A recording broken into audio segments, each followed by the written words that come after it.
고구려의 기상, 태극기의 도시, 구리 시민행복특별시 안승남 시장입니다.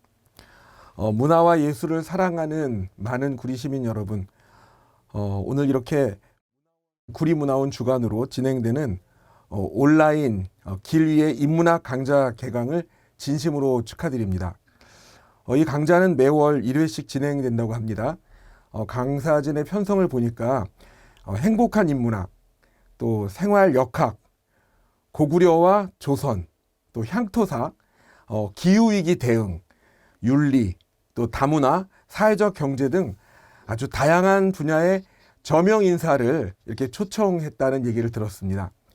양질의 인문학 강의에 목말라 하셨던 우리 구리 시민들에게는 정말 담비와 같은 소식이고, 또 코로나19 때문에 여러 가지로 코로나 블루가 쌓여있는데 우리 구리문화원 덕분에 이렇게 인문학 강좌가 멋지게 준비된 것, 저도 너무 기분이 좋습니다.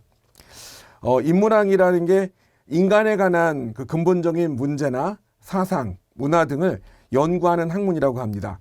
도덕적, 윤리적, 정치적, 또 이념적인 통찰력과 폭넓은 사고를 하는데 바탕이 되는 학문인데, 우리 시민 여러분들께서 이번 구리문화원에서 준비한 이 인문학 강좌를 들으시면서 많은 생각과 성찰의 시간이 있을 것 같습니다. 또 그런 많은 생각과 성찰을 하다 보면 우리 시민들에게는 새로운 실천의 기회가 될 것 같습니다. 인문학은 나 자신에 대한 이해도 있지만 타인 혹은 세상에 대한 이해와 공감, 그런 능력을 기본으로 키워주는 거기 때문에 이런 공감을 통해서 소통을 하게 되고 서로의 관계를 보다 좋게 아름다운 공동체로 승화시킬 수 있다고 봅니다. 존경하는 시민 여러분, 이 인문학 강좌에 관심을 갖고 보다 많은 참여 속에서 구리 시민행복특별시를 만드는데 아름다운 공동체의 일환으로 또 민주시민사회 지평을 넓혀가는 여러분의 생각, 공감, 소통, 그리고 실천을 기대하겠습니다. 다시 한번 구리문화원의 안용기 원장님을 중심으로 이렇게 좋은 기회를 만들어주셔서 진심으로 고맙고 감사합니다. 코로나19 극복 잘 하시고요. 방역수칙 잘 지키면서 우리 행복한 그날을 위해서 항상 노력합시다. 감사합니다. 예, 구리문화원장 안영기입니다. 구리문화원에서는 코로나 사태로 인한 문화활동을 활발히 할 수 없는 아쉬움 속에 2021년 문화사업의 하나로 비대면 인문학 강연을 영상 온라인으로 제작하여 시민 여러분께 제공하기로 하였습니다. 각 분야의 전문 인사로 구성된 강사진이 역사, 문학, 철학 등에 관한 인문학적 생활문화의 재미있고 교양 있는 이야기를 나눠드리려 합니다. 시민 여러분의 많은 시청을 부탁드립니다. 오늘 첫 번째 시간에는 인문학이란 어떤 학문인가, 또 인문학이 학문으로서의 정립되기까지 역사적 배경과 과정을 잠깐 말씀드리면서 우리 선조들의 처생한 행복과는 어떠한 것인가를 행복의 인문학 시간으로 말씀드리는 거로 오늘 시간을 갖겠습니다.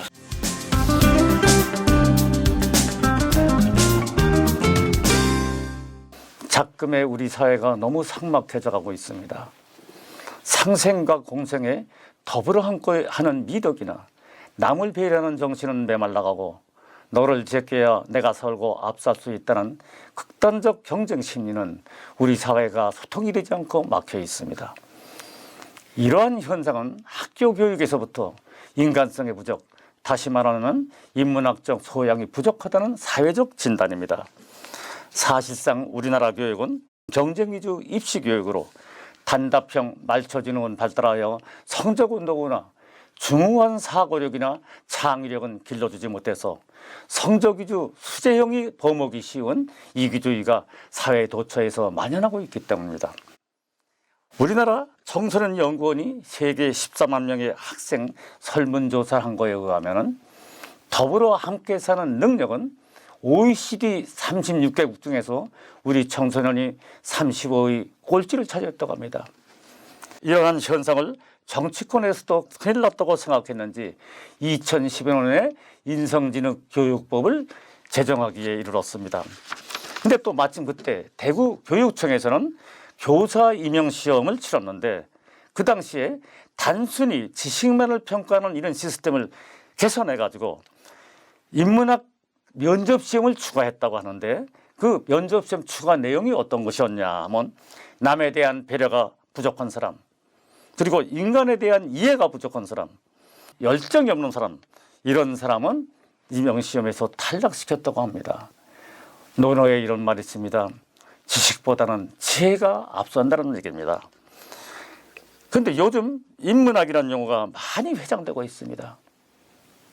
독서 인문학, 길거리 인문학, 시니어, 주니어 인문학, 심지어는 인공지능, 알파고 인문학 등 인문학에 대한 용어가 많이 사회에 퍼져 있습니다. 그런데 진실은 이런 인문학이란 어떤 것인가? 인문학은 문자 그대로 인간을 글로 인도하는 학문입니다. 세상에서 사람보다 더 중요한 가치는 없습니다. 그래서 인문학은 사람의 가치를 연구하는 학문입니다. 그런데 이렇게 사람의 가치를 연구하는 학문 중에서 가장 가까운 연구 분야는 어떤 것이냐? 그래서 인문학도들은 인문학을 약해서 문사철이라고 합니다. 문학과 그리고 역사와 철학을 의미하는 겁니다. 우리가 흔히 말해서 문학이라는 것은 어떤 것입니까? 문학은 삶의 질을 풍성하게 만들어주는 학문입니다. 그리고 또 역사는 뭡니까? 역사는 교훈입니다. 세계적으로 유명한 역사가가 한 두 명 있는데 그중에서 E.H. 카라는 사람이 역사를 이렇게 얘기했습니다. 역사는 어제와 오늘의 끊임없는 대화이고요. 그래서 어제의 역사는 오늘의 교훈이 된다고 했습니다. 또 한 사람의 역사학자 아놀드 토인비라는 친구는 역사를 도전과 응전의 문명사관이라고 이런 얘기를 했습니다. 도전이란 뜻은 뭐냐? 문명 세계를 파괴하려는 대재앙, 그리고 각종 재해, 그리고 또 하나는 인간이 저지르고 있는 부정부패와 혹등 정신거, 이런 거에 대한 도전에 대해서 인간이 응전하는 도전과 응전의 인문 사관을 제출한 것이 토인지의 역사관입니다. 그런데 철학은 또 어떤 학문입니까? 철학은 영어로 필라소피라고 합니다. 그런데 여러분, 철학은 또 그리스 말로는 필라소피아라고 합니다. 그런데 그리스어의 필라소피아의 필라는 사랑이고 소피아는 지혜를 의미합니다. 그래서 철학은 지혜를 사랑하는 학문이다, 이렇게 얘기를 하고 있습니다. 그래서 우리가 흔히 인문학을 문사철이라고 하는 것은 이렇게 문학과 역사와 철학을 약해서 문사철이라고 부르고 있는 것입니다. 그런데 여담으로 우리 사회의 인문학의 현실을 잠깐 한번 들여다봅시다. 지금 우리 사회는 인문학이 실종되고 있다고 합니다. 인문학 전공자의 90%가 취직을 못하고 놀고 있다는 인구론이란 말이 생겨나고 있습니다. 인문학 90%가 놀고 있다는 인구론이 회자되고 있습니다. 그리고 대기업 임원의 80%가 인문학이 아니고 이공계 출신이고 취직시험에도 인문학 출신은 배제가 되고 대학 교육에서도 인문학 출신은 상당히 저조하다고 합니다. 그런데 이런 인간 생활을 부드럽게 만들고 풍성하게 해주는 인문학은 밥을 못 먹고 취직을 못하는 이런 현실이 우리나라 지금 현실이라고 합니다. 그래서 이런 인문학, 휴머니즘적 인문학적 소양이 지금 절실히 요구되고 있는 것입니다. 왜 지금 우리 사회는 인문학적 소양이 요구되는가? 간략히 한번 고찰해 보기로 하죠. 많은 학자들은 21세기를 문화의 세기라고 이렇게 평했습니다. 왜 21세기를 문화의 세기라고 평해요? 지난 20세기는 물질적 풍요와 과학기술 진보의 업적을 이룬 세기였습니다. 그러나 풍요의 지수만큼 인간에게 평화와 안정을 갖다 주지는 못했습니다.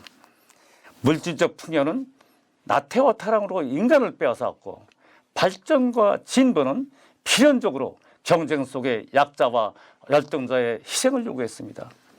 그래서 20세기는 물질적 풍요가 정신적 빈곤을 쌓았고 발전과 진보가 소외와 갈등을 낳았습니다. 그래서 20세기는 인간을 잃어버린 세기라고 이렇게 평하고 있습니다. 그런데 과거 우리는 어떠했습니까? 물질적 빈곤 속에서도 정신적 풍요를 누려왔습니다. 개체보다는 공동체를, 갈등보다는 조화를, 그리고 경쟁보다는 나눔의 문화를, 권리보다는 의무를 더 선호해왔고 이것이 참된 삶의 모습이라고 이렇게 생각해 왔습니다. 그런데 지금 우리의 현실은 어떻습니까? 물질 문명의 풍요도 건전한 정신문화가 뒷받침되어야 그 풍요를 구경할 수 있는 것입니다.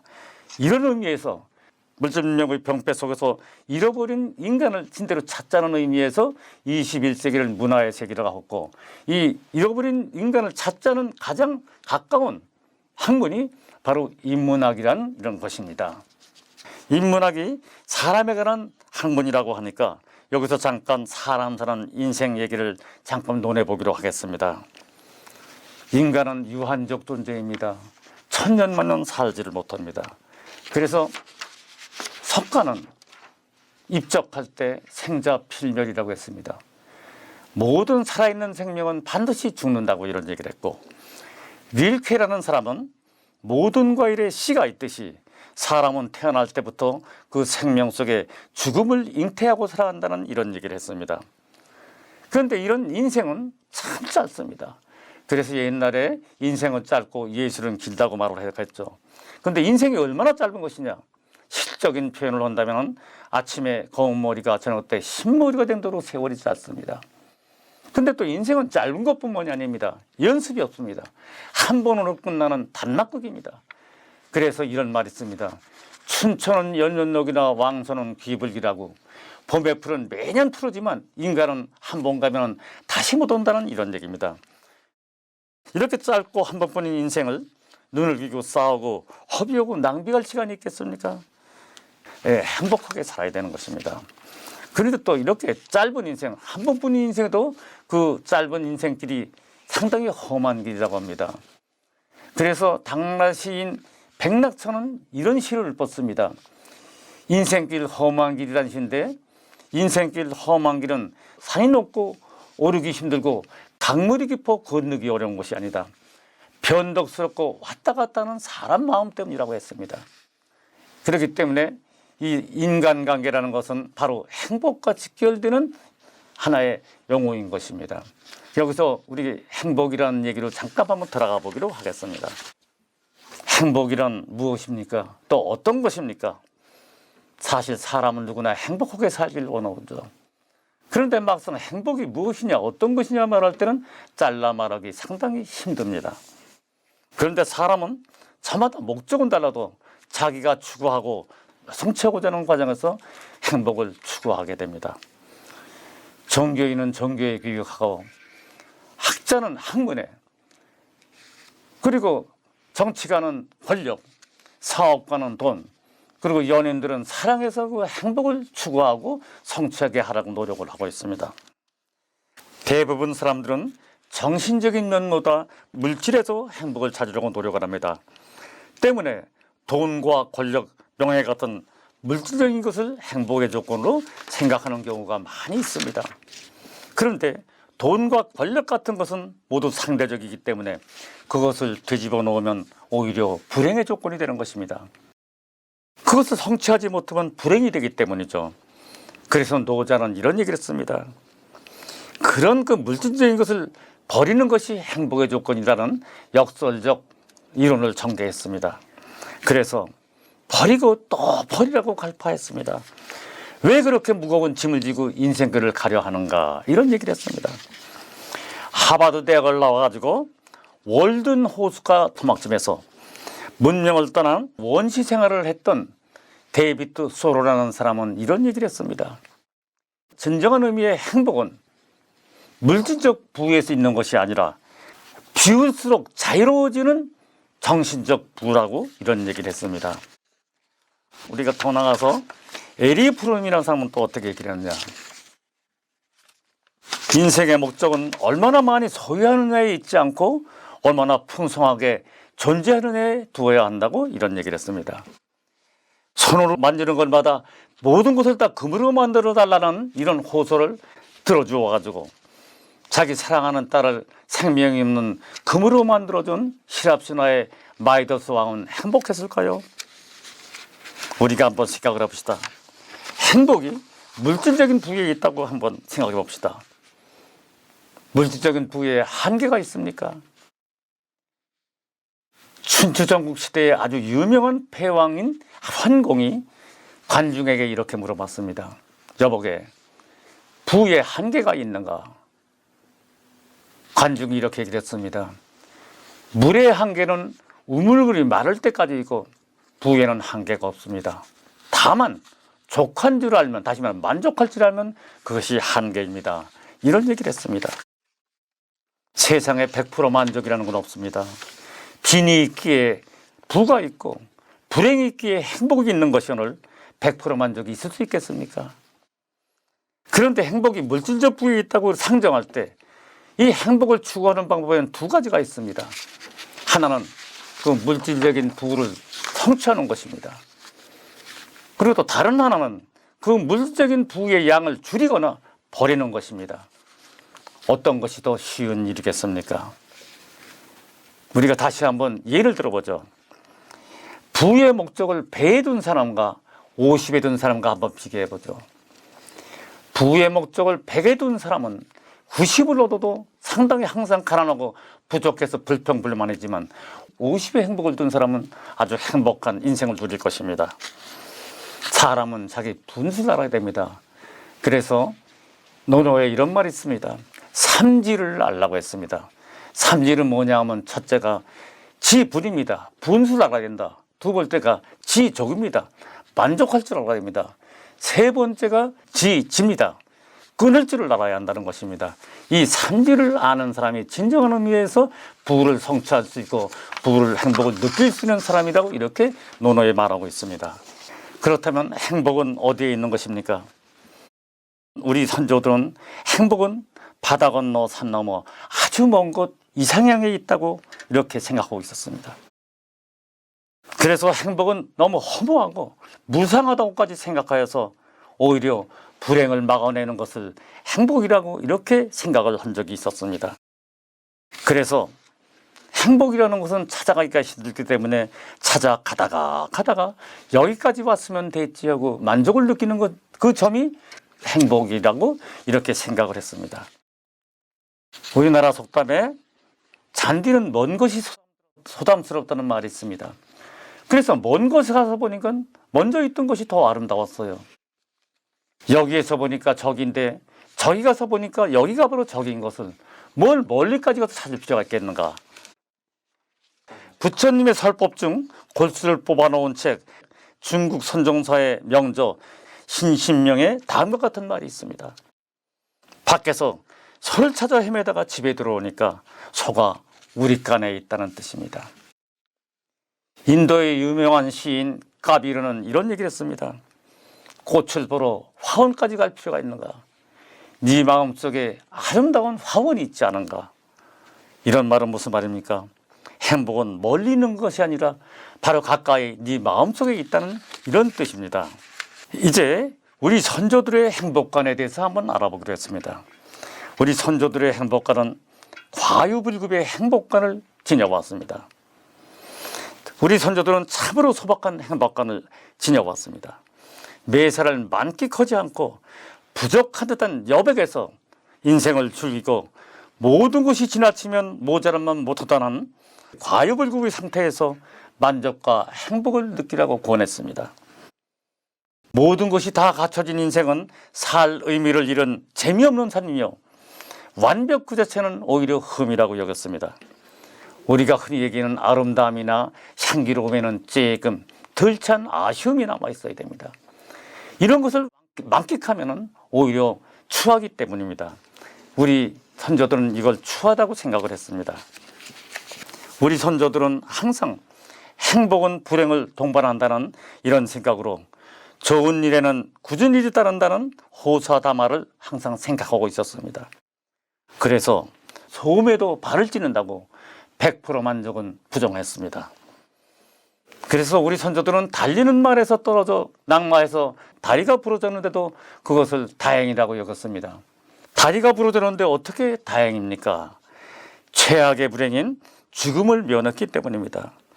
이렇듯 최악이 아니면 복이라는 마음으로 위관을 삼은 것이 우리 선조들입니다. 그래서 큰 불행이 아니면 행복이라고 생각해서 복은 반복이면 족하고 술은 반취 그리고 꽃은 반개때가 가장 아름답다고 생각하여서 열은 넘치고 아합은 모자라니 아홉과 열 사이에 넘칠 듯 모자랄 듯 이 여백에서 만족을 느끼고 행복을 누렸던 것이 우리 선조들이었습니다. 이러한 과유불급의 현상은 자연도 마찬가지여서 뿔이 있는 짐승은 이가 없고요, 날개가 있는 짐승은 다리가 2개뿐이며 꽃이 아주 아름다운 것은 열매가 시원치 않습니다. 그래서 이렇게 자연도 인간과 조화를 함께해서 모든 것을 완벽하게 만들어 놓지 않았습니다. 그래서 우리 선산에 갈 때 쓸모없는 구분나무가 선산을 지킵니다. 그리고 구분하천에 물고기가 놉니다. 사람도 조금 모자라는 자식이 효도를 한다고 이렇게 생각하고 있었습니다. 우리 선비들이 자주 논하는 개영배라는 술잔이 있습니다.